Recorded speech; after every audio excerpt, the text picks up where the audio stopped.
O Centro de Estudos Globais é o laboratório acadêmico da UNB voltado à produção e difusão do conhecimento qualificado na área de relações internacionais. Atua como projeto de pesquisa, atividades de extensão, formação e cooperação internacional, mobilizando estudantes de graduação e pós-graduação e estabelecendo parcerias com instituições nacionais e internacionais em torno de 3 principais eixos: governança e antropoceno, poderes globais e desenvolvimento global. O curso, do qual a atividade faz parte, propõe uma reflexão crítica sobre os desafios e oportunidades que se colocam para o Brasil nessa nova conjuntura internacional que apresenta tantos desafios. A programação é orientada por textos selecionados pela RBPI, que foram publicados na RBPI, e palestras que são conduzidas por especialistas convidados. Promove, então, o diálogo entre os temas, um diálogo analítico, multidisciplinar, com base na agenda contemporânea dos desafios que se colocam para o Brasil nesse contexto cada vez mais complexo. A palestra de hoje é sobre o populismo. Eu vou pegar exatamente o título dela aqui. A palestra sobre o populismo e o impacto do populismo nas organizações internacionais, lições do Brasil de Bolsonaro. E os nossos convidados de hoje são a professora Miriam Saraiva, professora titular da UERJ, do Programa de Pós-Graduação de Relações Internacionais, coordenadora também do Laboratório de Estudos sobre Regionalismo e Política Externa, e o professor Feliciano Guimarães, professor de Relações Internacionais da USP e editor-chefe da revista SEBRE. É uma grande alegria ter vocês dois aqui, né, na palestra. São dois dos maiores pesquisadores que a gente tem no país, então é um privilégio também nós estamos recebendo, né, nesse contexto os professores e poder conversar e discutir o trabalho de vocês. Eu vou agora passar a palavra para vocês, então, vocês têm 40 minutos para fazer a apresentação, e depois disso, a gente vai ter um tempo para discussão e para debate. Mas, mais uma vez, em nome do Centro de Estudos Globais, eu agradeço demais a presença de vocês aqui, e tenho certeza que a gente vai ter um ótimo debate. Obrigado, Felipe. Miriam, acho que você está muda. Obrigada, Felipe. Ok, já estou falando. Obrigado, Felipe. Obrigado pela apresentação. É um prazer para a gente estar aqui, conversar com o pessoal da UNB. Queria agradecer ao Lessa, ao professor Lessa, pelo convite, a você, Felipe, pela moderação, que é prata da casa aqui da USP, que agora está na UNB. E é sempre um prazer estar com a professora Miriam também, que é a nossa guru aí no estudo de política externa. E foi muito bom trabalhar com ela nesse artigo e em vários outros que a gente trabalhou juntos aí sobre o estudo de política externa do governo Bolsonaro. Miriam, eu passo para você. Então, eu também gostaria de agradecer aí a iniciativa, o convite, agradecer a moderação do Felipe, o convite do Antônio Lessa, e igual para mim também é muito legal ficar na mesa com o Feliciano, né, até que a gente já vem trocando ideias, né, em relação a alguns textos, e bom, fico muito feliz de poder contribuir de alguma forma com esse curso. Esse texto, na verdade, como vocês estarão vendo, é um texto que nós escrevemos em parceria com Leslie Werner, que é um chileno, apesar do nome, da Universidade de Bath, na Inglaterra. E que, aliás, eu acho até que teve a ideia inicial do artigo. A ideia do artigo é... Só uma coisa, como é que faz para passar? A ideia do artigo a gente se perguntava, né? O populismo, né, tem diversos vínculos, ou pelo menos vem sendo estudado, o vínculo existente entre populismo, esse populismo no formato atual da extrema-direita, posto que houve já muitos formatos, o vínculo que eles têm com política externa. Tem diversos trabalhos que falam, inclusive, sobre política externa populista, quais são as características próprias de uma política externa populista. E dentro desse marco, digamos, o que a gente buscou pensar, e fizemos isso, inclusive, junto com outros colegas, né, em relação a outros países, é como que esses populistas percebem as organizações regionais. Ou seja, organizações regionais, que papel têm nessas políticas externas populistas? Por que isso? Porque, assim, o primeiro olhar, a sensação que a gente tem é que eles são contrários a isso. E que eles são bastante críticos, em termos gerais, às organizações regionais e são bastante soberanistas. Tá? por isso a gente começa a pensar se, de fato, né, o que, apesar, digamos, dessa rejeição que eles mostram ter pelas organizações regionais, algumas organizações regionais persistem durante os seus mandatos. No caso Trump, algumas, de fato, o primeiro mandato afetou bastante o NAFTA, porém persistiu. Ele mudou o formato, mas ele não abriu mão da organização. E o mesmo aconteceu aqui no caso brasileiro com algumas das organizações, mas outras não. Tá? No Mercosul, o Brasil continuou, na Unasul e na CELAC não. Então, a nossa pergunta é por que isso acontece e como que eles veem essas organizações regionais. Pode passar? Enfim, o nosso argumento, em princípio, é que quando você tem os governos populistas, eles têm apoio sobre grupos, né, que se somam a esse projeto. No caso do Bolsonaro, a gente tem como grupos mais, digamos, evidentes, né, militares, os ruralistas na época, grupos evangélicos. Então, se tem grupos, né, que apoiam ao governo.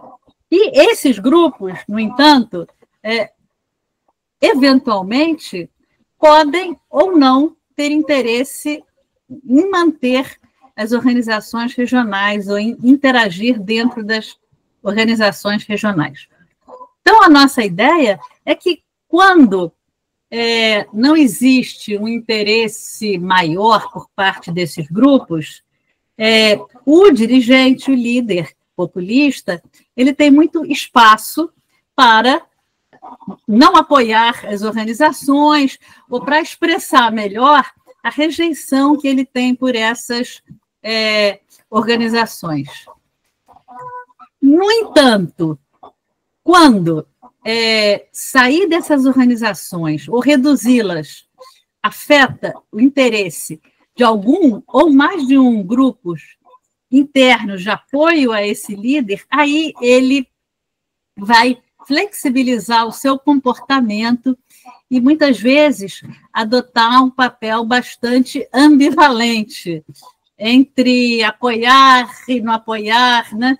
Uma vez que ele não pode confrontar os interesses desses grupos.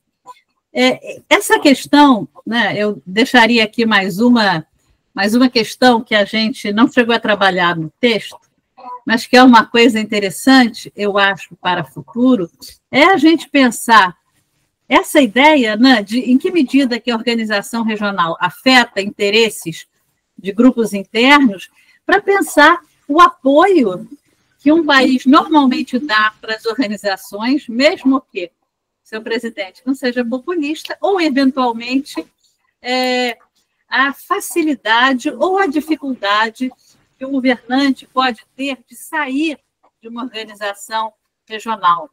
Por exemplo, como aconteceu com a CELAC e com a Unasul, e como, digamos, na Inglaterra aconteceu com a União Europeia, e que problema que foi para eles nesse sentido. Então, eu acho que isso é uma variável interessante para a gente usar para pensar essa questão. Mudando. Então, qual seria a nossa contribuição?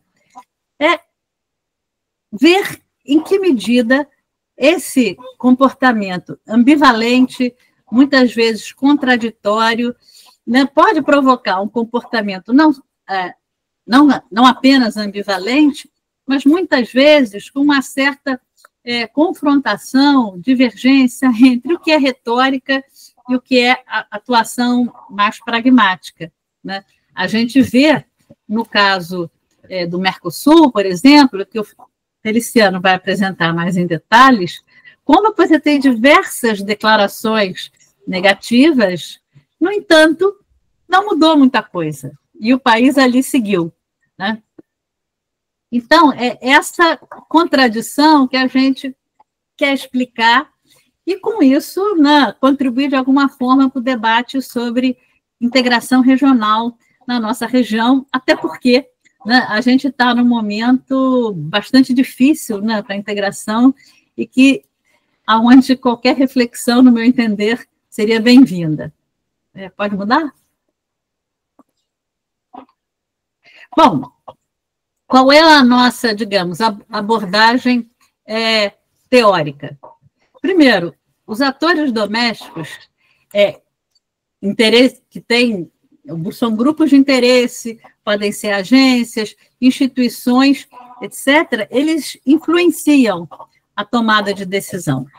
Então, mais ainda, aqueles que têm um peso, né, sobre, digamos, as percepções, as preferências do líder político. Esses grupos, eles, em geral, conseguem influenciar a própria preferência que o governo tem em termos de política externa. O que faz com que, muitas vezes, se o governo se afasta dos interesses desses grupos, ele acaba pagando custos e tendo que enfrentar circunstâncias, enfim, incômodas em termos internos. E que, da parte da missão populista de um líder, normalmente, né, uma das suas grandes orientações é agradar a base eleitoral e se mostrar como um verdadeiro representante dos valores desse grupo. E como o apoio eleitoral também não é estático, constantemente esse líder ele vai tendo que se adaptar a uma circunstância ou outra e captar os interesses e as preferências desses grupos para poder representá-los, né? Então, essa é a base teórica. A partir daí, que a gente vai pensar na força que um grupo tem de, eventualmente, impedir ou limitar as ações do governante frente às organizações regionais. Pode mudar? Bom, Bolsonaro e os seus apoiadores. Os grupos de apoio do Bolsonaro, ele tem aqueles grupos mais próximos, digamos, eu falei, em princípio, militares, ruralistas, evangélicos, sobretudo neopentecostais, grupos defensores de armas, grupos mais ligados ao próprio pensamento de extrema-direita, né? Esses grupos são os grupos mais diretos que apoiam o seu projeto.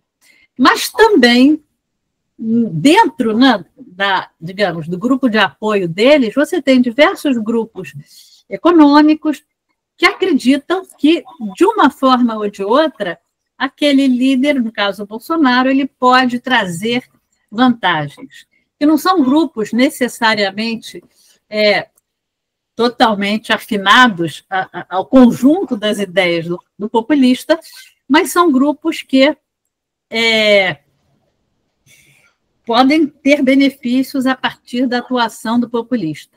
No caso do Bolsonaro, ele, durante a sua campanha eleitoral, ele fez diversas promessas, ele se colocou como se fosse defensor de valores, não somente na população brasileira, mas também de interesses econômicos específicos. Ele, inclusive, se aliou, dizendo de alguma forma, ou trouxe para o seu grupo, né, a figura do Paulo Guedes, que tinha muito diálogo com grupos econômicos diversos.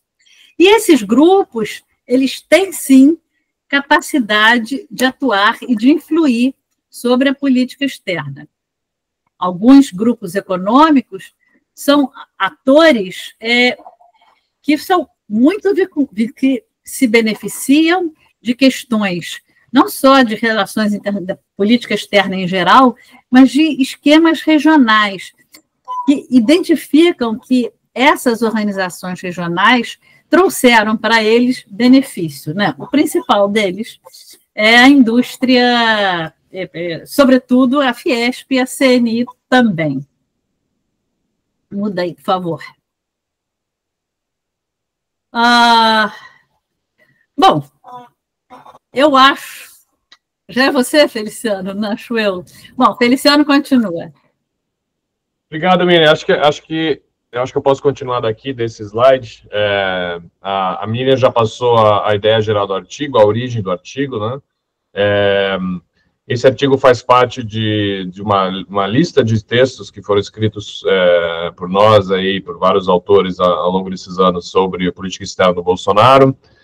Nesse artigo, nós utilizamos uma base de dados que foi criada aqui na USP sobre os discursos da política externa do Bolsonaro, que na época do artigo estava em 4.000 discursos de vários atores do governo Bolsonaro sobre política externa, que inclui não só discurso oficial, assim, do Itamaraty, que fica dentro do site do Itamaraty, mas também as lives do Bolsonaro, as falas do Eduardo Bolsonaro, do Paulo Guedes, e todos os atores que, de uma forma ou de outra, falaram publicamente em temas internacionais.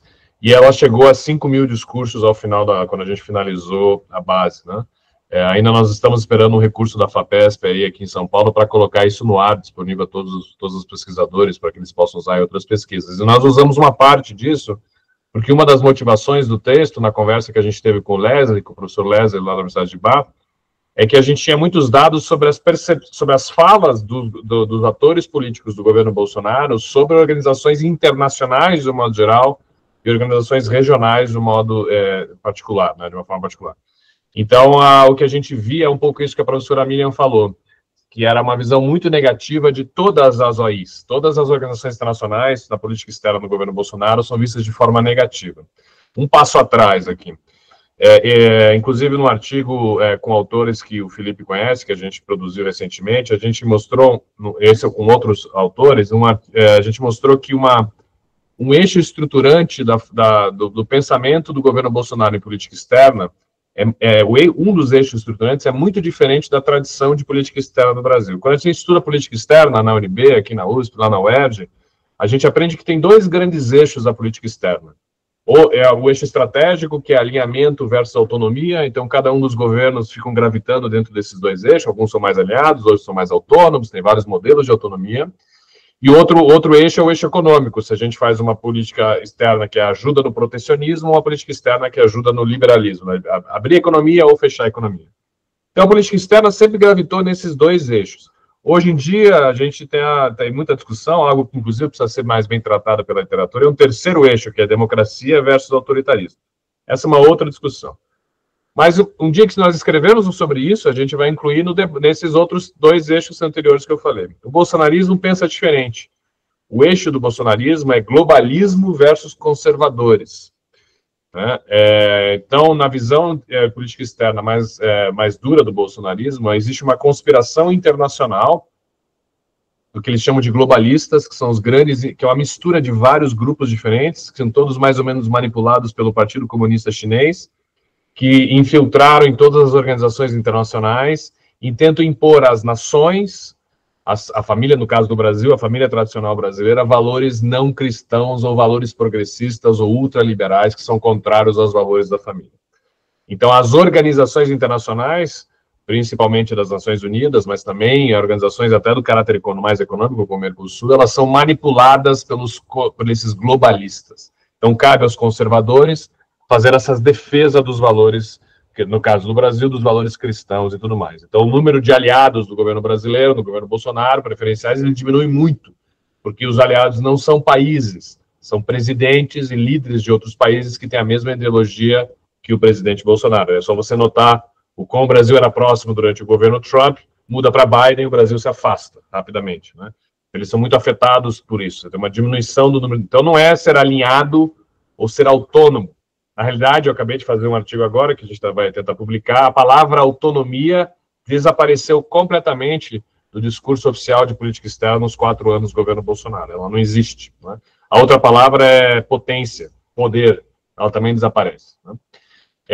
Então, no caso aqui, a gente foi entender, só que na hora que você estudava olhava essa narrativa, assim, esses discursos, você notava que uma coisa era a agressividade contra as organizações regionais, outra coisa eram as decisões em relação a essas organizações internacionais, né? O professor Davison fez um texto muito bom recentemente, cujo título, sobre a política externa do governo Bolsonaro, cujo título em inglês fica more bite than bite. Como é que é? More bark than bite, que é late mais do que morde em português, né? Que é um pouco isso, assim, é uma política externa que tem muito discurso, na hora de tomar decisões concretas para dar base, né, de sustentação no discurso, nem sempre isso acontece. Então nós tínhamos essa intuição em relação às organizações regionais. E aí a parte que me coube do texto era trazer essa discussão para os dados, trazer um pouco mais esses discursos para exemplificar e desenhar um pouco a pesquisa. Então a gente adotou o que se chama o modelo de desenho mais similar. O que é isso? Quando você pega casos que são similares, eles não são iguais, é a Mercosul e a PAHO, né, que é a Pan American Health, a Organização Pan-Americana da Saúde, são duas organizações regionais que são similares, elas são bem diferentes, mas elas estão na mesma região, e aí você observa que tem atitudes e discursos diferentes entre um e outro. Então, a ação do Bolsonaro em relação à Organização Pan-Americana da Saúde é exatamente aquela prevista no discurso tradicional do bolsonarismo e da extrema-direita populista, que é todas as organizações internacionais fazem parte de uma conspiração dos progressistas aliados ao Partido Comunista Chinês. Portanto, elas precisam ser desestruturadas, reformadas ou substituídas. Aí tem várias estratégias que você vai adotar. Agora a gente vê isso com o governo Trump, você tem vários exemplos de que ele usa essas três estratégias. Ou ele desestrutura a organização, quando os Estados Unidos é muito forte dentro dela, ou ele tenta reformar e mudar essa organização internacional, ou ele sai da organização internacional, né? Ele faz uma estratégia de saída. Então a gente vê que no Mercosul era uma coisa, e na Organização Pan-Americana era outra. Pode passar o slide, por favor? Não sei qual que é o próximo slide. Então, o Mercosul. O que a gente via o Mercosul? O Mercosul é isso que a professora Miriam falou sobre a ambivalência. O governo Bolsonaro ele é composto por grupos diferentes na sua base social. Um desses grupos, que na realidade é um grupo até minoritário, são os ultraliberais, que estavam dentro do governo do Ministério do Paulo Guedes, né? Eles têm menos votos do que os evangélicos, eles têm muito menos votos que os evangélicos e muito menos votos que os ruralistas, né? Mas eles têm um poder muito grande, do ponto de vista econômico, mas também de apoio ao governo e tudo mais. Então, nesse grupo, o Mercosul sempre figurou como um exemplo do tradicional protecionismo brasileiro e da América Latina. Então, desde o início do governo, desde a campanha do governo Bolsonaro, o próprio Paulo Guedes falava, e ele tem uma frase: o Mercosul não será prioridade, o Mercosul não será uma necessidade brasileira. Eu vi, inclusive, discussões para não o Brasil sair do Mercosul, mas que o Mercosul fosse completamente reformado. Existe hoje discursos similares que a gente vê no Milei, na Argentina, né? Que nesse sentido, em relação ao Paulo Guedes, são parecidos no ataque ao Mercosul. No entanto, o que a gente observa é que uma coisa era a retórica em relação ao Mercosul, que ela não é tão negativa assim. Se você comparar o Mercosul com a PAHO, né, com a Organização Pan-Americana da Saúde, ela não é tão negativa. Em relação à Organização Pan-Americana, como a gente vai ver, ela é ultra negativa. Mas é uma ideia de que o custo é muito alto você fazer isso, porque ele afeta setores econômicos que, inclusive, fazem parte da base do governo Bolsonaro. Isso ficou mais claro para a gente depois daquele evento fatídico que resultou na queda do ministro Ernesto Araújo em relação à China. Você tinha uma política externa. Veja, o que eu acabei de falar para vocês, que os globalistas são manipulados pelo Partido Comunista Chinês. Então, a China é um adversário do governo Bolsonaro.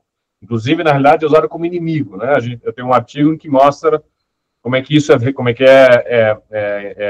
ele é formulado em termos de inimigo, né? A China é inimiga do Brasil, não é adversária do Brasil, é inimiga, é mais profundo a briga, né? Só que você tem uma contradição interna, porque você tem uma base social do bolsonarismo que é fundamental para a vitória eleitoral do bolsonarismo, que depende economicamente da China, que são os agricultores que precisam exportar para a China. Esses agricultores ultra-bolsonaristas, eles até podem odiar a China do ponto de vista da sua concepção política e econômica, mas eles dependem economicamente dela porque a China é o grande comprador das commodities brasileiras. Então, o desgaste sistemático do governo Bolsonaro em relação à China por conta da agressividade do Ernesto Araújo levou ao impasse que levou à derrubada do Ernesto Araújo. Aí ficou claro também para nós, pesquisadores, de que o Senado da República especificamente a Comissão de Relações Exteriores do Senado, né, a CRE, ela tem o poder de vetar a política externa brasileira. Ela sempre teve o poder legal, mas raramente exercia. Tinha exercido isso uma vez lá no governo da Dilma, quando derrubou um embaixador, e agora de novo no governo Bolsonaro. Então agora ficou claro para os operadores da política externa que o presidente da CRE, ele é importante para que a política externa funcione sem grandes impasses, e que o governo de plantão, o executivo, precisa ter na Comissão de Relações Exteriores do Senado um aliado ou uma pessoa muito próxima ao governo. Porque se não tivesse, cair na mão da oposição, a política externa trava. E como é que ela trava? Pela derrubada da indicação dos embaixadores para o exterior. É raríssimo acontecer, mas esse poder está na mão do Congresso, né? Sempre esteve, raramente exercido, ficou mais claro no governo Bolsonaro. Então, aquilo ficou também, era um indicativo de que, a depender da colisão interna do governo Bolsonaro, o discurso agressivo da extrema-direita populista no Brasil tinha suas grandes limitações. Ele poderia ser mantido do ponto de vista do discurso, mas na hora de tomar decisões para embasar o discurso, se o discurso é negativo, ou você reforma, ou você sai da organização, ou você derruba ou fecha a organização, ele fica controlado. Claro que há organizações e organizações, por exemplo, sair da CELAC e sair da Unasul, lá Temer e Bolsonaro, era muito mais fácil, porque o custo de saída era muito baixo, né, porque não envolvia grupos econômicos decisivos da base eleitoral do governo Bolsonaro. Já do Mercosul, não dava para fazer isso. Mesmo que os principais grupos econômicos em relação ao Mercosul, o Brasil não exporta commodities para dentro do Mercosul, né? Nós concorremos com os países do Mercosul em commodities. Mas você tinha grandes setores econômicos brasileiros que eram mais vinculados à pauta do Paulo Guedes, e aí você gerava um impasse dentro do governo. Então, você, no Mercosul, do ponto de vista do discurso, você tem um discurso que não é tão negativo e uma ambivalência de comportamento, e como a gente vai ver agora, pode passar, por favor, o slide.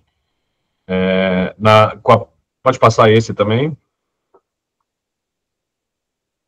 Com a Organização Pan-Americana da Saúde, vocês devem lembrar, na época da pandemia, né, todo o trauma que a gente passou aí com o governo brasileiro durante a pandemia. Todo mundo diz, os cientistas políticos dizem que se o Bolsonaro tivesse tido um comportamento um pouco melhor na pandemia, ele não teria perdido a reeleição em 2022. Ali, no comportamento do governo Bolsonaro, principalmente do presidente, em relação ao que fazer na pandemia, ele perdeu uma parte, uns 1 milhão, 2 milhões de eleitores que foram decisivos para a vitória do governo, para a vitória do presidente Lula. Fica claro no estudo que a gente fez sobre a Organização Pan-Americana da Saúde, né? Porque ali você tinha, veja, uma organização que é vinculada a outra organização que é o anátema, o demônio da extrema-direita mundial, que é a Organização Mundial da Saúde, que tem a ousadia de exigir com que as pessoas tomem vacina. É uma ousadia da Organização Mundial da Saúde. E a Organização Pan-Americana da Saúde, ela reflete as normativas da OMS. E o Brasil é membro da Organização Pan-Americana da Saúde, e ali você tinha todas as discussões da vacina. A gente lembra todo o trauma que foi a discussão de vacina, que você tinha um presidente que era contra a vacina, e você tinha a evidência de que você precisava trazer a vacina, como de fato aconteceu. Então, você ouve aqui no governo de São Paulo, do Dória, brigando com o governo de São Paulo, o Instituto Butantan indo mais rápido que a Fiocruz, porque havia uma disputa sobre como controlar a discussão sobre a vacina. Mas no que diz respeito ao paper, o que fica claro é que não havia setores dentro do bolsonarismo que defendiam a Organização Pan-Americana da Saúde na mesma proporção que havia dentro do Mercosul. Né? Então, assim, você tem no caso da PEN, você tem uma organização que ela é facilmente atacada. Ela é facilmente atacada. Por exemplo, ontem eu tive reunião no SEBRE, lá no Rio de Janeiro, com a Gavi, que é uma super coalizão internacional de vacinas, que o Brasil é membro, e que foi criada depois da pandemia, cujo presidente é o Barroso, ex-secretário, líder da União Europeia, foi primeiro-ministro português, se não me engano. A Gavi recebe recursos do Brasil, de vários países do mundo. Na realidade, os maiores doadores da Gavi são os Estados Unidos e os BRICS, juntos, e alguns países europeus, inclusive o Brasil, e ela compra vacina de vários países do mundo para distribuir em países que não têm vacina. Então, eu tendo reunião com eles, ele falava a experiência em vários países no mundo durante a pandemia, ficou claro que se fala de uma colisão internacional para ter mais capacidade de compra de vacina em caso de pandemias. Então, eu fiquei pensando assim, imagine se volta um governo brasileiro anti-vacina, quer dizer, nós temos uma participação importante na Gavi, o Brasil é o maior fornecedor da Gavi em vacina de febre amarela do mundo. Se estoura a febre amarela em algum outro país que não o Brasil, nós vamos vender via Gavi para esses países. E nós recebemos vacinas de várias outras vacinas, e nós podemos perder isso. Então, a Perro foi o caso em que você tinha ali o alvo perfeito da narrativa do populismo de extrema-direita contra as organizações internacionais. Pode passar, por favor? O slide. Então só para concluir, né? O que a gente identificou nesse artigo aí que foi publicado na RBPI? Essas contradições internas da narrativa do bolsonarismo, né? Que é você ter discursos muito agressivos contra as organizações internacionais. No entanto, organizações internacionais que, de alguma forma, favorecem grupos econômicos ou políticos da sua base aliada, você tem uma dissonância entre o discurso e as decisões concretas em relação àquela organização. Quando isso não ocorre, aí você tem um alvo preferencial das organizações internacionais. Mas, independentemente da base aliada, o fato é que organizações internacionais e organizações regionais, elas são um anátema, né? Quando a gente fez os primeiros estudos com a nossa base de dados, a gente mostrava, e para piorar a situação, a Miriam falou agora, né, o momento difícil que a gente vive na integração regional, quando a gente a gente começou a olhar a percepção dos líderes bolsonaristas sobre a América do Sul, sobre os países da região, a gente observou, ao olhar esses 5 mil discursos, quão negativa é percebida a região. Para o bolsonarismo, a América do Sul é uma região a ser contida, né? Ela é securitária, ela não é de oportunidade econômica, de integração humana, de trocas de turistas brasileiros e argentinos. Ela é securitária, você tem que controlar a fronteira, porque todos os países que falam espanhol representam ameaça ao Brasil, né? Então, o Mercosul, a Perro, a Unasul, mais ainda, porque tinha sido criado no governo Lula, todos eles são formas de fragilizar a posição do Brasil na região. Então, elas têm que ser totalmente contidas, né? Nós vamos caminhar agora, em 2026, para uma eleição, e pelo que a gente estuda em opinião pública e política externa, que é a minha outra área de pesquisa, é que esse consenso em torno da política externa brasileira, que a gente via nos brasileiros, nos eleitores brasileiros, que de uma forma ou de outra apoiavam as grandes linhas da política externa no Brasil, com a ascensão do bolsonarismo no Brasil, esse consenso parece que acabou. Então você tem 30%, 40% dos brasileiros que têm uma visão sobre o papel do Brasil no mundo que é muito contrária, muito diferente da tradição de política externa que a gente construiu ao longo dos últimos 70, 80 anos no Brasil, que gravitam em cima desses grandes eixos que eu falei: alinhamento, autonomia, livre comércio, protecionismo. Você pode criticar um governo que é muito alinhado aos Estados Unidos e tem muito livre comércio, mas ele não tem esses governos não tinham essa percepção de grandes conspirações contra os valores da família brasileira que seriam ameaçados por uma conspiração internacional. Então, não há indícios de que essa parcela da população brasileira mudou de ideia, e nem que vai mudar de ideia. É possível que candidatos desses grupos voltem ao poder no Brasil, então isso vai mudar a forma como a gente terá no futuro ciclos de política externa e de estratégia de política externa no Brasil. Então, esse artigo é um indicativo de que teremos mais à frente, e do ponto de vista intelectual é fantástico fazer essas pesquisas, porque é muito interessante, do ponto de vista político é um grande desafio. É isso, Felipe, eu não sei se a gente usou todo o tempo aí. Obrigado pela oportunidade. Estão abertas perguntas aí do pessoal, não sei quem está online aqui. Perfeito, excelente. Não, o uso do tempo foi ótimo e eu queria agradecer imensamente os insights e a reflexão acerca da política externa brasileira, que sem dúvida, né, Bolsonaro mexeu algumas placas tectônicas da nossa política externa e faz com que a gente precise reavaliar algumas das premissas que a gente assumia no estudo de política externa brasileira, em termos de tradição, em termos de diplomacia. Então, é uma fala extremamente importante, uma discussão que vocês trazem que cada vez mais eu acho que vai ocupar espaço na nossa agenda de pesquisa, justamente por causa da complexidade desse tema, de como ele afeta, né, a dinâmica entre o executivo e a diplomacia, o legislativo e outros atores sociais também que estão cada vez mais envolvidos, né, com essa dinâmica, com essa discussão. Agora, o pessoal que está assistindo, eles vão ter a oportunidade de fazer perguntas, e eu estimulo o pessoal a fazer perguntas, já que a gente tem essa oportunidade aqui de promover esse debate. E enquanto o pessoal escreve, a gente colhe algumas perguntas, eu vou trazer algumas reflexões para vocês, para a gente iniciar justamente esse debate. E tem 3 elementos que eu queria aqui destacar.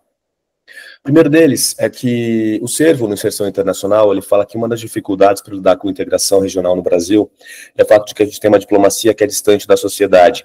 E muitas vezes, portanto, as iniciativas diplomáticas que o Brasil vai fazer não encontram, não ressoam na sociedade, que, portanto, existe uma oscilação que é possível, que está muito ligada ao governo. E, ao mesmo tempo, a gente tem visto nos últimos tempos, né, uma maior atenção a ideia de política externa como política pública, e a gente tem visto nos últimos tempos o Itamaraty que busca, ou os atores sociais pressionam o Itamaraty para que ele seja mais próximo, para que ele reaja, né, à sociedade brasileira como de forma geral.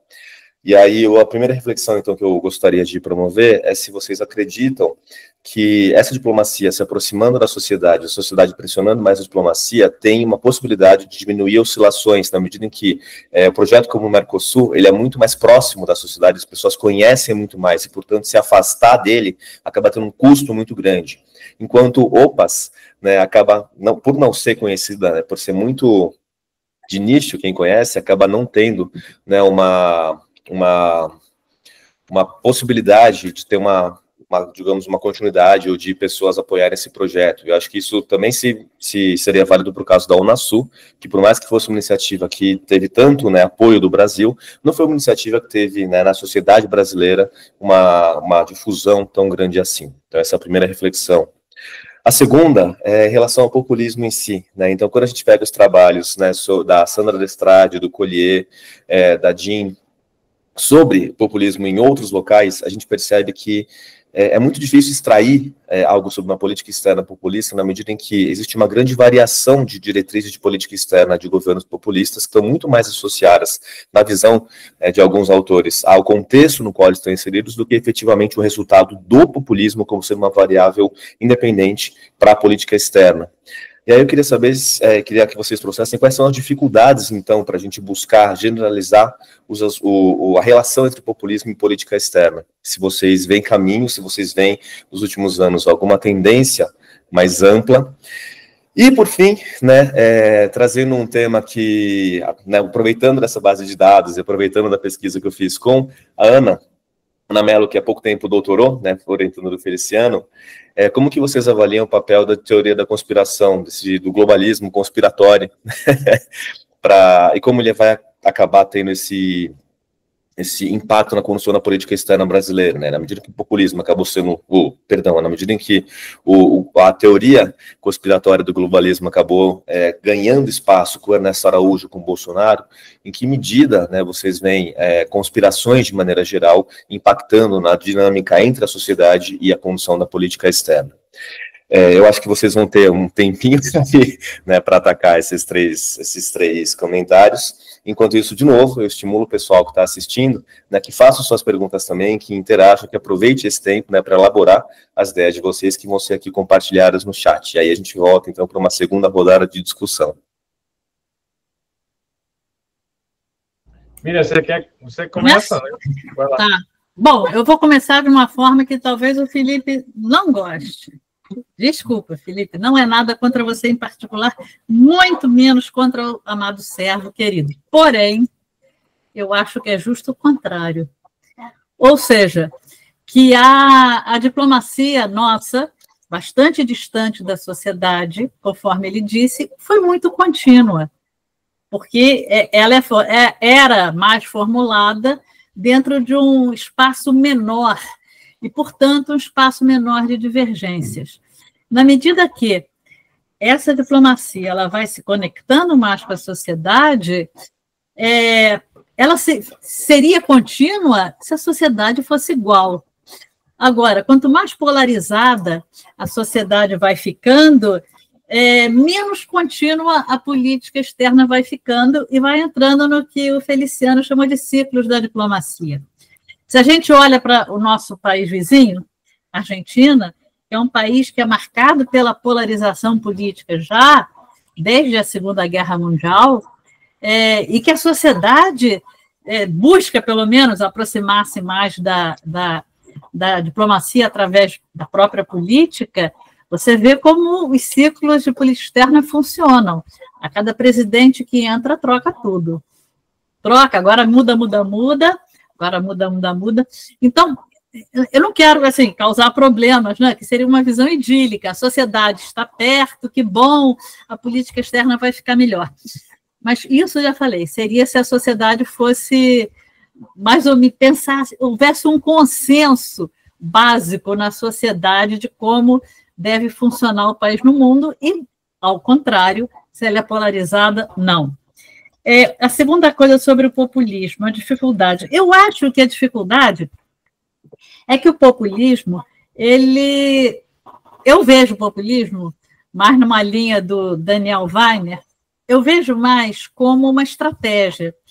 E essa estratégia ela pode se acoplar a diferentes pensamentos políticos. Ela pode se acoplar à esquerda, ela pode se acoplar à direita. Então, é difícil você traçar, os populistas todos funcionam assim, porque depende muito. A gente está fazendo todos esses trabalhos atualmente para os populistas de extrema-direita. Então, é um lote. Se você falar, e o Maduro? Aí a coisa um pouco desmonta. O que sim a gente pode tentar alcançar, né? Eu estou até fazendo isso agora com um pós-doc e uma doutoranda lá da minha universidade, que é pensar como traços que sejam próprios, né, do populismo, e que a gente está colocando como a pós-diplomacia presidencial. Ou seja, como essa forma do líder se colocar na política externa, que talvez sirva para o Bolsonaro e para o Maduro também, teremos que ver, que é diferente e é bastante longe do que a gente pode entender por diplomacia, porque ele mais bem cava inimigos para o Estado do que amigos. Agora, isso a gente vai fazer com o Bolsonaro, Milei, com a extrema-direita, mas a minha sugestão, a nossa sugestão no final, é que isso seja outros queiram aplicar a mesma coisa para a extrema-esquerda para ver o que acontece. Então, nisso pode ser. E a última coisa sobre as conspirações, que impacto tem? Olha, eu acho que ela tem um impacto, sobretudo tratando-se das redes sociais, ela tem um impacto de atração, como um filme divertido, cheio de tiros. Eu não gosto desse tipo de filme, mas eu sei que eles agradam a muita gente. Então, um filme com cowboy que mata 10 inimigos de uma vez só, quer dizer, isso atrai. Então, você levar a linguagem da conspiração para debater a política internacional e os temas de política externa faz com que setores da sociedade que poderiam achar política externa uma chatice passem a gostar da política externa, acompanhar, torcer. O problema é que a visão que eles passam, na maioria das vezes, é bastante deturpada. Então, a gente pode ter cenas, feito uma que eu não sei se vocês viram, nem se estão lembrados, de quando houve uma manifestação favorável a Israel, no que toca a invasão de Gaza. Aí um jornalista pergunta, por que duas senhoras, já uma certa idade, por que as senhoras estão apoiando aqui Israel? E a resposta foi, porque Israel é um país cristão. Aí ele falou assim, não, eu acho que Israel não é cristão. Aí elas pensaram e falaram, bom, então porque Israel luta contra o comunismo. Quer dizer, você vê que o que elas têm com Israel? Provavelmente nada. Mas todo esse discurso, elas foram, né, e se interessaram, e estavam inclusive com a bandeira uma estrela de 5 pontos. Então, quer dizer, esse papel a teoria da conspiração pode ter na política externa, mas o que eu não saberia dizer é se ele é bom ou se ele é mais corrosivo ainda, né?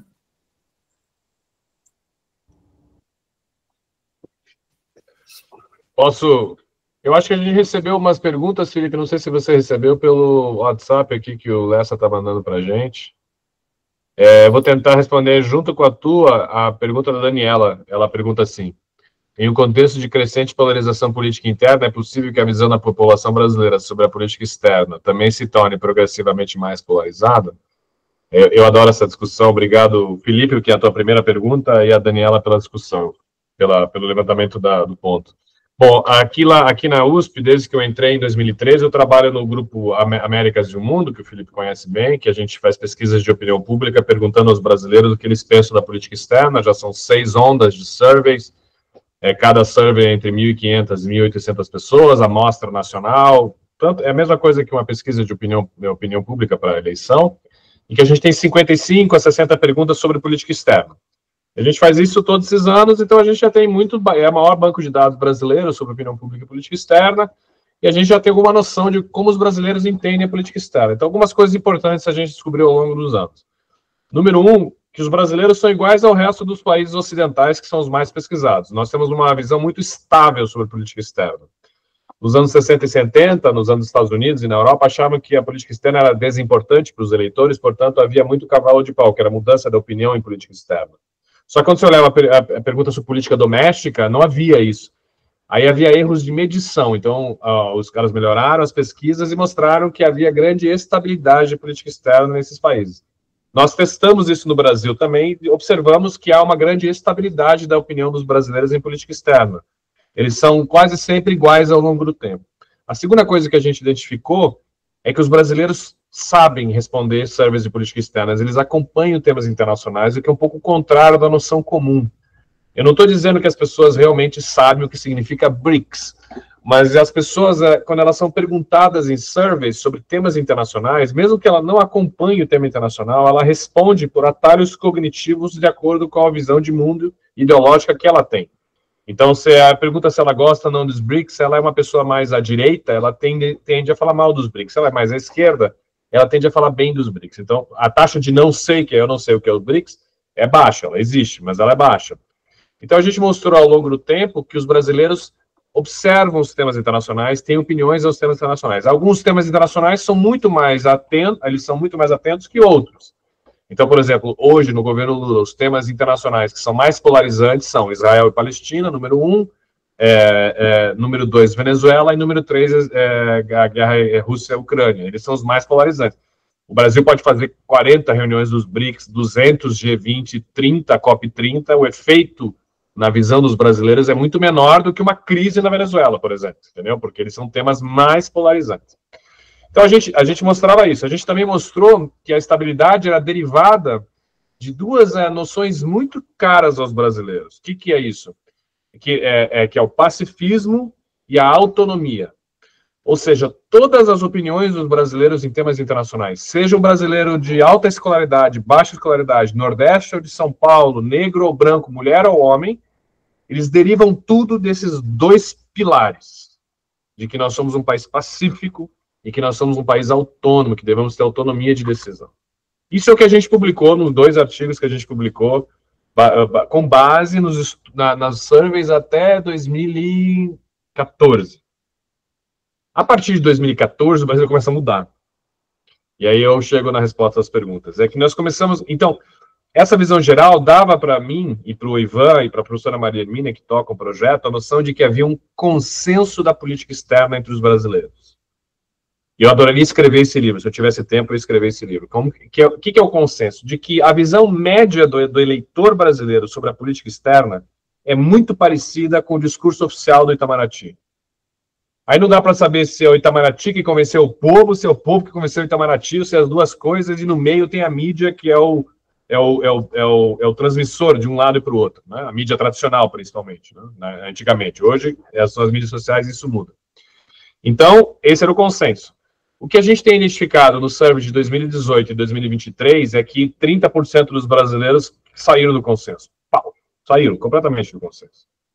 E eles caíram na visão de mundo que o bolsonarismo provém.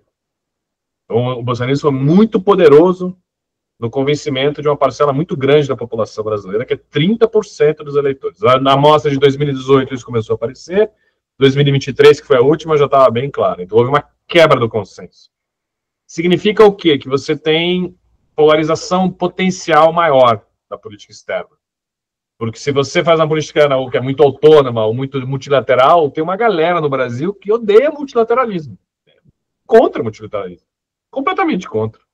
O multilateralismo da ONU tradicional, que é o que a gente sempre defendeu. Então, temos um problema. Acontece que, com a implosão da direita liberal no Brasil e democrática, e o controle da direita pelo bolsonarismo, você tem a potencialidade da volta ao poder do bolsonarismo, seja mitigado, ou seja, duro, né, o hardcore. E aí essa visão de mundo voltará. Ela gera suas contradições, os seus conflitos, mas ela tem força. O Itamaraty não está preparado para isso, a gente viu já no governo Bolsonaro como isso foi dentro do Itamaraty, as crises que isso gerou, porque não é a forma como os diplomatas são treinados. Tanto que houve uma interferência no Instituto Rio Branco para mudar a forma como eles são treinados, porque eles têm uma outra visão de mundo que é mais condizente com esses 30% da população. Então é um velho debate, assim, a política externa tem que acompanhar o Brasil como um todo ou tem que manter a tradição? Havia tradição, e a tradição estava meio que entre a direita e a esquerda brasileira, com as suas diferenças, suas brigas, mas estava lá um cânone. E esse cânone hoje está sobre disputa. Então, a impressão que se tem é que você tem uma polarização cada vez maior. E o fato de que hoje a política externa, hoje eu voltei, é que eu sempre volto a esse ponto, que eu acho interessante, que é olhar para dentro do Congresso. Você vê hoje a disputa para a eleição da CRE do Senado e da CREDEM da Câmara, com a terceira, as duas são a terceira comissão mais importante do Congresso. Isso nunca foi na história da política externa, para você ser deputado e senador. O deputado menos importante era eleito para a CREDEM. Hoje o Eduardo Bolsonaro quer ser presidente da CREDEM. Entendeu? É o Nelsinho Trade, que é o cara que foi bolsonarista, foi petista, foi aqueles gênios da política brasileira que conseguem ser tudo ao mesmo tempo agora. Entendeu? Era o Renan Calheiros que era o presidente da CRE. Porque hoje a disputa é intensa. Isso significa que a política externa tem, do ponto de vista simbólico, ela tem voto. Ela talvez não eleja o presidente, talvez não eleja o governador, mas ela elege deputado e ajuda a eleger senador. Então, outra coisa que o Itamaraty provavelmente vai ter que enfrentar é a volta da discussão se senadores devem ser embaixadores ou não, porque eles começaram a identificar que ser embaixador no Brasil, na Argentina do Milei, se você vem da direita dura, talvez seja bom para a sua próxima eleição.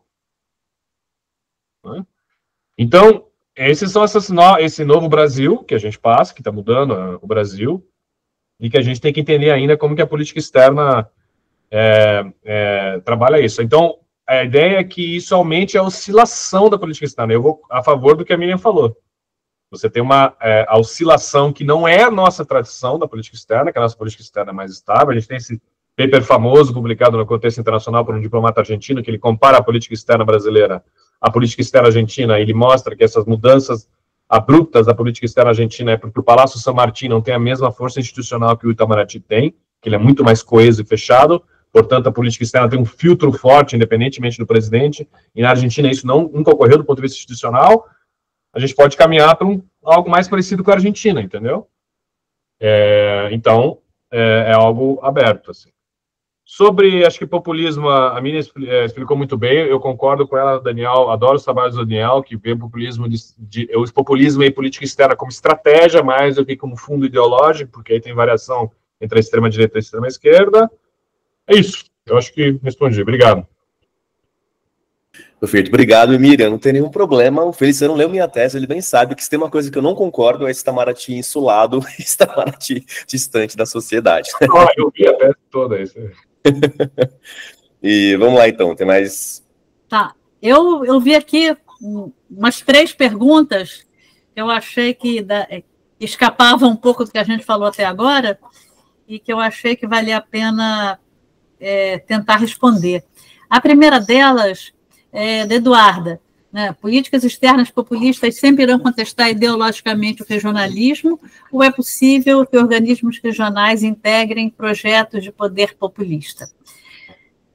Isso depende de populista do quê? Né? Populista da extrema-direita, populista da extrema-esquerda. A gente tem uma experiência aqui na América Latina de uma organização regional que foi criada e sustentada pelo governo chavista e que tinha, para esse governo, para a estratégia populista dele, um papel muito importante de apoio, que foi a ALBA, que era Alternativa Bolivariana para a América Latina. Então, a ALBA era composta pela Venezuela e outros países também, né, que buscavam socialismo na época, era Bolívia, Nicarágua, acho que Honduras chegou a participar em algum momento, e aonde você tinha acordos e recursos, sobretudo venezuelanos, que canalizava para projetos na área de saúde, educação, Cuba também, projetos na área de saúde, educação, infraestrutura desses países. Então, pode ser, né? O que eu acho que é mais difícil é que o populismo apoie organizações regionais que são mais multipolares, digamos, né? Organizações regionais que acomodam países de diferentes matizes, né? O mesmo governo Chaves apoiava a Unasul, apoiou a CELAC, mas sistematicamente tentando modificar a Unasul, achando que, enfim, e com a CELAC a mesma coisa, e o Mercosul, quando ele entrou e depois saiu, foi saído, porque, de fato, ele buscou muito modificar o Mercosul, não conseguiu, e aí, bom, então é isso, eu acho que ela pode funcionar e ele pode apoiar se ela tem um papel importante no projeto político deste populista. A outra questão, até que ponto Carlos PI? Até que ponto outras variáveis concorreram para Bolsonaro recuar no ataque ao Mercosul, além da CNI dos oligopólios? Por exemplo, mídia, estamento diplomático, mudanças de governos sul-americanos. Olha, eu acho que o principal, pelo menos na pesquisa que a gente fez com o Mercosul, o principal ator, né, que bloqueou, né, a mudança do papel brasileiro no Mercosul foi esse grupo, foi a CNI, Fiesp, etc. Esse grupo ele se beneficia muito do Mercosul e não é de hoje, e das vezes que a gente viu, mais de uma vez, o Paulo Guedes ameaçou acabar com a tarifa externa comum, dar atrás com a tarifa externa comum, e sempre a CNI publicava críticas, e a imprensa ela ajuda repassando essas críticas para a sociedade, né, e chamando mais atenção sobre ela. Mas eu acho que o principal papel foi desses atores. A gente vê, isso acontece com outras iniciativas regionais, como foi a Unasul, onde havia grupos que tinham interesses, grupos acadêmicos, talvez um grupo epistêmico pró-integração, entre alguns setores de agências governamentais e acadêmicos, o próprio Itamaraty, setores, inclusive, dos militares. A Unasul ela tinha muitas garras, de algum jeito, uns tentáculos, né? As empresas de infraestrutura, setor de saúde, ela tinha muitos conselhos e que envolviam diferentes atores.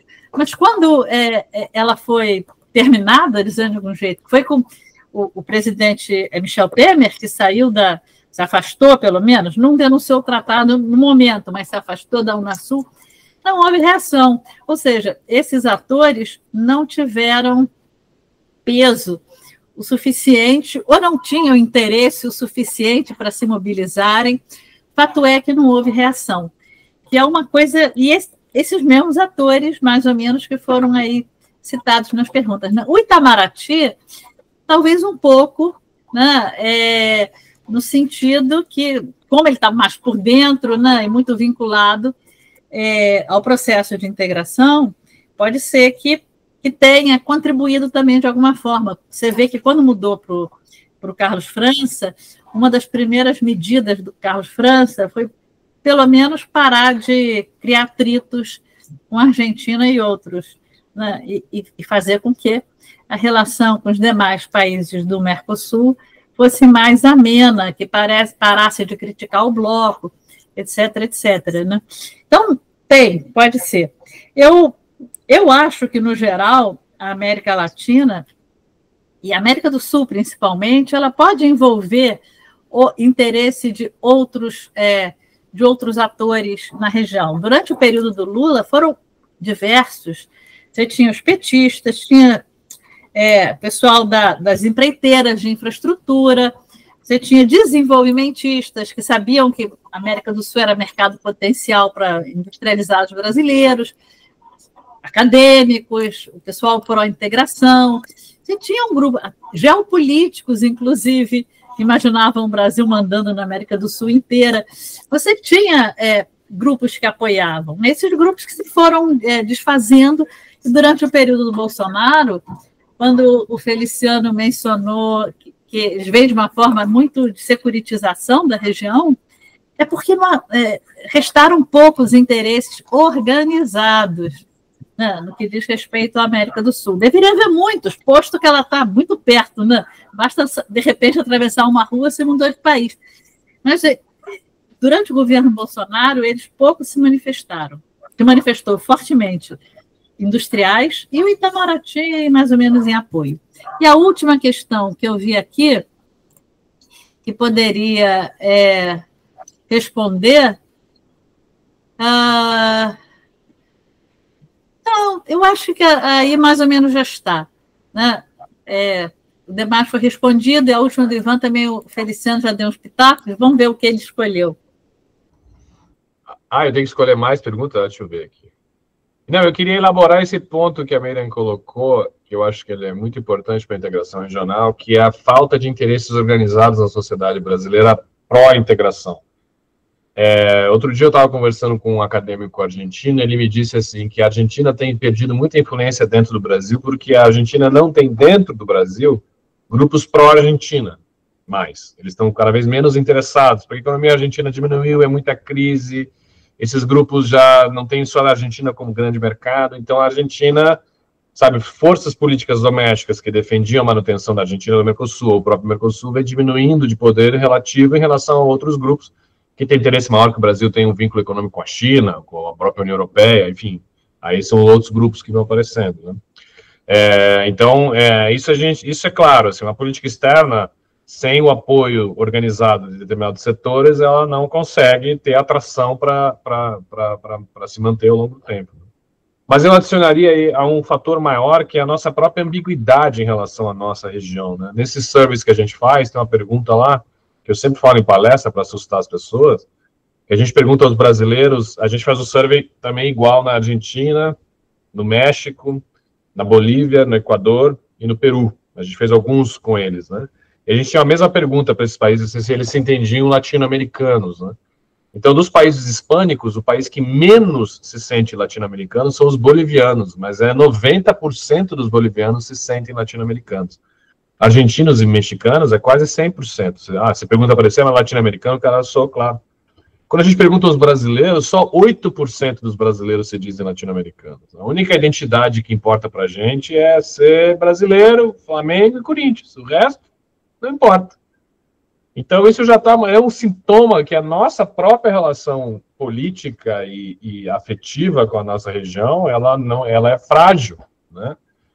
E fica mais, nesse contexto, fica mais fácil para um governo de extrema-direita manipular a questão securitária dos imigrantes, do crime organizado na fronteira, porque você tem poucos interesses aqui na sociedade brasileira que vão defender uma agenda sempre positiva em relação à nossa região. Você fez uma pergunta, Felipe, sobre a externalidade do nosso estudo, né? Que assim, como que eu posso levar esse estudo daqui para fora, né? Quando você estuda populismo, quando você vai tentar fazer estudo do populismo de extrema-direita comparado, você nota que o contexto tem muito, como a Sandra Estrade fala, o contexto importa muito, que, por exemplo, na Europa e nos Estados Unidos, um fator fundamental para a constituição do populismo de extrema-direita é a existência do imigrante estrangeiro. No Brasil não existe imigrante estrangeiro, o número é muito baixo, não está na vida dos brasileiros, certo? Então, não tem. O que tem é a ideia do brasileiro tradicional, né, da nostalgia que o Bolsonaro vendia de que o Brasil da época da ditadura era melhor do que agora, era mais seguro, né, e da família tradicional brasileira. Então é o retorno ao passado. Esse aspecto, o retorno ao passado, também é presente na extrema-direita europeia, né, com a Marine Le Pen, com o Chega em Portugal, na Espanha você estudou bastante a extrema-direita espanhola no artigo com a Ana, né, e portuguesa e italiana, então então, assim, eles têm algumas semelhanças, mas tem umas diferenças. A gente fez um estudo com uma outra orientanda minha, né, com a Letícia, comparando as identidades da política externa do governo Bolsonaro com o governo Narendra Modi, da Índia. E, assim, é um governo de direita. Às vezes, e muito discutidos do populismo extrema-direita, mas se você nota os conteúdos do que ele é muito diferente do que é o bolsonarismo. Aí entra outros fatores que não estão claros do bolsonarismo. Por exemplo, a questão racial dos brancos, que na Europa e nos Estados Unidos é importante, no bolsonarismo é menos importante. Ela tem, mas é menos importante. Na Índia é o inverso, é outra discussão, entendeu? Lá também a política, o Ministério das Relações Exteriores ficou muito, tem ficado junto com o Narendra Modi, muito separado da narrativa política doméstica do Narendra Modi. Então não tem grandes diferenças da narrativa do discurso de política externa do Modi com os governos anteriores indianos. É o contrário do Brasil. O Brasil, a diferença é muito grande entre o governo Bolsonaro e os governos anteriores. Então esse viés do contexto emplaca muito. Por isso que, voltando ao Daniel, né, que a Miriam citou, quando você tem um populismo como estratégia, ele manipula os conteúdos, né, conforme o contexto. Né? O ideal é você identificar, para fazer identificar o que é comum do ponto de vista da estratégia, ainda que o conteúdo seja diferente entre os países de extrema-direita. No artigo que eu publiquei com a Irma, a gente diz que essa estratégia é a relação amigo-inimigo, você precisa ter isso sempre, um inimigo a ser combatido, que é isso que faz com que você tenha sempre algo a buscar, e mais outros dois, eu já não esqueci mais o artigo, mas a ideia é que a gente está tentando encontrar esses elementos que são comuns. Mas é isso, obrigado. Só um comentário sobre essa última pergunta, que afinal tinha uma coisinha que de fato não é exatamente da apresentação, mas que diz respeito, que fala se por acaso a extrema-direita conseguiu emplacar uma nova forma de se ver no mundo que a esquerda não conseguiu.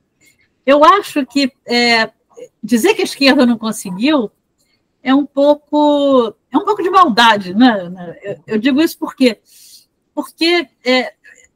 muito dessas construções, quando eu falei da teoria conspiratória, né, com a pergunta que já havia sido feita, muitas dessas construções elas são feitas a partir de meias-verdades, elas são feitas a partir de muitos exageros, e elas são feitas a partir de de um antagonismo em relação a um grupo qualquer, que é a lógica do próprio populismo. Isso, infelizmente, parece que é bem aceito, né? E quando você escolhe, né, para detonar um grupo qualquer, outros se somam, falam.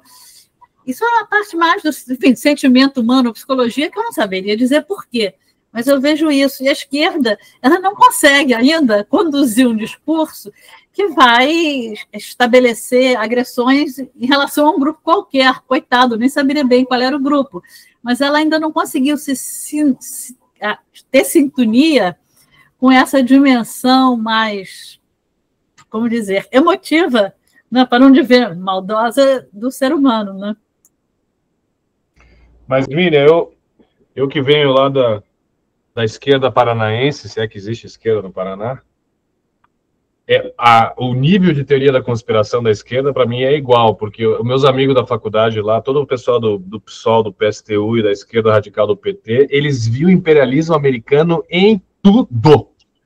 No café que você toma, no jornal.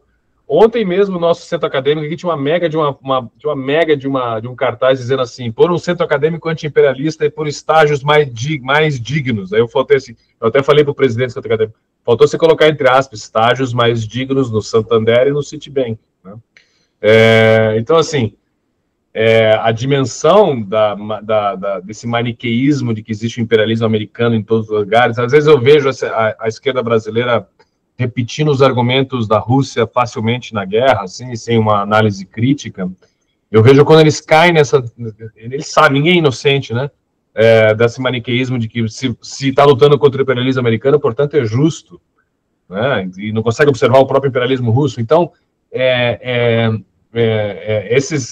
os dois extremos da esquerda e da direita são muito mais suscetíveis a essa manipulação maniqueísta das teorias da conspiração, de identificar sempre que tem alguém por detrás manipulando, né? Isso. Para mim, o exemplo máximo é aquele filme sobre com o Kevin Costner, que é sobre o assassinato do Kennedy, né? Que é como é que é o nome do diretor lá, o americano? Ele faz um filme inteiro, que é um ótimo filme, que mostra que o Kennedy foi assassinado por uma grande conspiração, assim, não é só o Lee Oswald que matou o Kennedy com um belo de um tiro, é uma grande conspiração que envolve Cuba, a União Soviética, Marte, Plutão. Então, assim, a extrema-direita e a extrema-esquerda sempre tiveram isso. A questão é que a extrema-esquerda perdeu essa força eleitoral, não tem essa pegada eleitoral forte. A extrema-direita conseguiu, no Brasil dos últimos 20 anos, não só no Brasil, como a gente vê no mundo ocidental inteiro, uma força muito maior na construção desse ideário. Quando a gente apresentou uns dados de opinião pública para alguns diplomatas recentemente, uma pergunta que os diplomatas faziam é que eles ficavam, quando a gente mostrava assim, os diplomatas do Itamaraty mostravam, olha, os brasileiros pensam assim sobre a guerra da Ucrânia, por exemplo. A gente fez uma pesquisa com o CFR que mostra que 2/3 dos brasileiros acham que a culpa da guerra é da Rússia, né? Quase ninguém apoia a Rússia no Brasil. E aí a gente também falava que uma boa parte dos brasileiros são mais pró-Israel que pró-Palestina. A gente tem dados mostrando isso, né? Então, aí os diplomatas perguntam, mas como é que essas pessoas estão formando essa opinião, né? A mídia brasileira ela formata a cabeça das pessoas e tal. Aí a gente falou assim, olha, o poder da mídia tradicional em temas de política externa, de formatar, e eu exagero essa palavra, de formatar a cabeça das pessoas, ela é muito fraca hoje. Muito fraca. A centralidade são as mídias sociais. São elas que ajudam a formar a cabeça das pessoas, e as pessoas, a mídia social, você participa dela, você como eleitor. Então, se fragmentou demais as fontes de informação em política internacional. Então, a mídia tradicional, a Globo News, a Globo, sei lá, a Record, elas servem hoje para referendar ou ser atacada nas mídias sociais. Então, ela faz esses quebras de vídeos, os vídeos ficam muito curtinhos, você entra lá no Instagram, nos Reels, e aquilo vai subindo, isso é fácil você colocar no WhatsApp, você vai mandando. Então, se fragmentou demais. Então, a tese da Ana Mello aqui na USP, que tomara que vire livre, embora que é uma tese brilhante que ela fez, ela reuniu 13 milhões de tweets originais do bolsonarismo em política externa. Ela identificou quem são os líderes, quais são os temas fundamentais. Você nota que no Twitter, na época ainda, antes que o Elon Musk estava controlando o Twitter, era no Twitter que as identidades e o discurso de política externa do Bolsonaro ocorria. Não era na Folha de São Paulo, não era no Estadão, não era no Globo. E é isso que motivava o voto das pessoas, né? E é isso que levava as pessoas a escolher o presidente, entendeu? Então, hoje você tem uma fragmentação enorme das fontes de informação. E a conspiração, as diversas conspirações, as suas mais diversas conspirações, e muitas delas estão no limiar da conspiração, né? Você tem um argumento que você nota que ele é um pedaço, um pouco de conspiração, mas depois ele tem um pedaço que é mais razoável, ou que tem algum dado que é mais razoável. Então também tem isso, que é essa zona cinzenta entre a conspiração total e a conspiração leve, né, que ela usa só pequenos pedaços, que daí dá legitimidade maior para aquele que conspira, dizendo, não, o que eu estou fazendo aqui é legítimo. Veja bem, está quase certo. Né? Então, essa é uma agenda de pesquisa, aliás, o Felipe sabe muito bem, fantástica na área de política externa, de se aprofundar, de levantar os dados, de continuar a entender como é que funciona.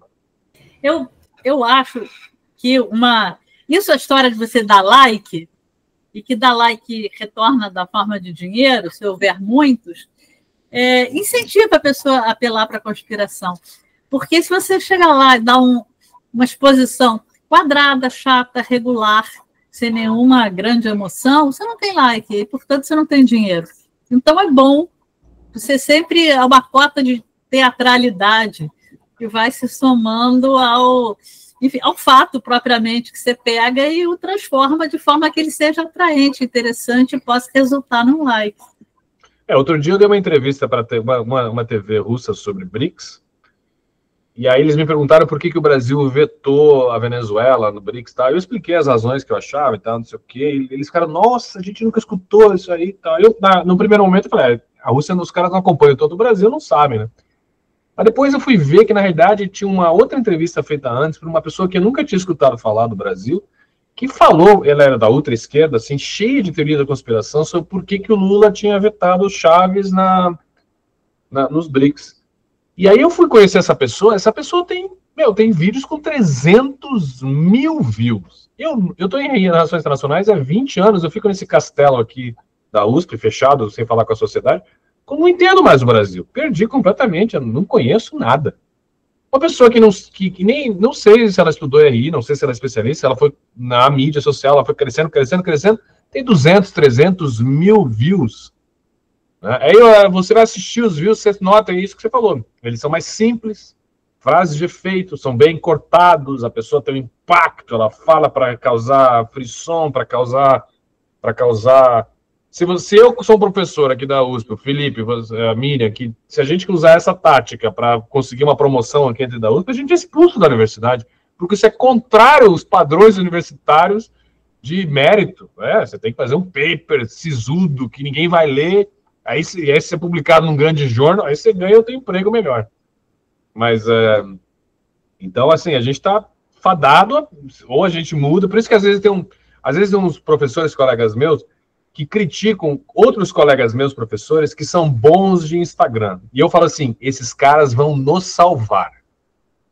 Se ele é um bom professor de relações internacionais e, ao mesmo tempo, ele é um grande comunicador para as massas, nessas novas mídias sociais, esses nós temos que valorizar. E nós temos que, dentro da universidade pública, na nossa área de relações internacionais, criar critérios que avaliem bem essas pessoas, que eles tenham ganhos de carreira por serem assim. Porque eles podem traduzir o nosso debate, que é mais difícil, que é mais chato, que é meio cheio de dado, de método, não sei o quê, para o público em geral que precisa escutar o que a universidade também tem para dizer.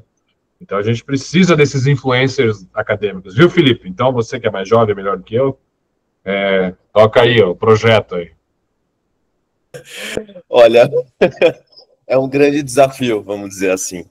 E pensando nessa da conspiração, acho que essas conspirações acabam trazendo uma coisa que está muito em falta, é o senso de comunidade. E as redes sociais são muito boas em capitalizar esse senso de comunidade que as pessoas tanto estão precisando. Pertence, né? Exatamente, né? E pertencimento não vai vir com a gente aqui falando muitas vezes, né? Esse é um grande desafio que eu acho que a gente tem. Bom, mas eu acho que a gente já pode se encaminhar para a conclusão do nosso debate. Eu queria agradecer primeiro por vocês assumirem a moderação, né? Porque viram as perguntas, já foram engajando, foi ótimo.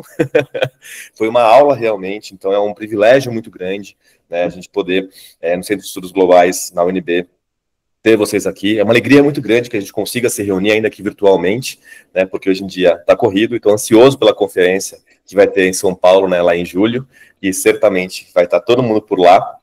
E, bom, eu queria então ir para finalizar a nossa discussão. Mais uma vez agradeço, né, os debatedores, os nossos palestrantes, agradeço também as pessoas que estão acompanhando, seja no YouTube, seja na sala de aula. É uma alegria muito grande, né, fazer parte desse projeto, espero que vocês tenham aproveitado e voltamos então na semana que vem. É isso, gente. Um grande abraço a todas e todos. Obrigado. E até mais. Miriam. Tchau.